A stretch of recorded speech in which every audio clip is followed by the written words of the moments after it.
हे हाय कसं काय मंडळी, फ्लाईटमध्ये झोप होणं तर खूपच मुश्किल आहे. 17 आवर्स एका चेअरवर बसून राहायचं. सो आधी इकडे त्यांनी आम्हाला सँडविच दिलं होतं, तर ते पण थंडगार, जसं काही त्याला फ्रीजमध्ये ठेवलं होतं, फ्रीजमध्येच ठेवतात ते. सो त्यामुळं सकाळ झाली आता. आम्ही अजून पण फ्लाईटमध्येच होतो. खूप बोर झालं होतं. शेवटी एका टायमाला एवढं बोर होतं फ्लाईटमध्ये. त्याच्यानंतर मग आम्ही उतरलो. फ्लाईटमध्ये उतरल्या पहिले आम्ही चहा बघितला. मग स्टारबक्सला गेलो होतो, तिकडे चहा पिला. आम्हाला सवय आहे शुगर खूप घ्यायची, सो आम्ही खूप शुगर टाकली त्याच्यामध्ये. एनिवे, तर हे आम्ही ज्या एअरपोर्टला, तायवान एअरपोर्टला आम्ही उतरलो होतो, ते एवढं सुंदर होतं एअरपोर्ट, खूपच छान होतं. तिकडं आम्ही फ्रीज मॅग्नेट वगैरे बघितलं.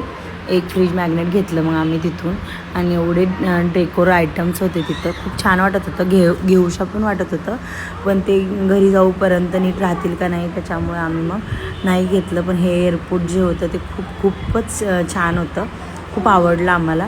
त्याच्यानंतर मग आम्ही थोडा रेस्ट केला, बसलो, वाट बघितली. मग परत आमची नेक्स्ट फ्लाईट होती, ती होती आमची बँकॉकला. सो आता आपण बँकॉकला जाऊया. आणि अजून एक सरप्राईज आहे, ते तुम्हाला मी नेक्स्ट व्लॉगमध्ये सांगते. चला भेटू आपण आता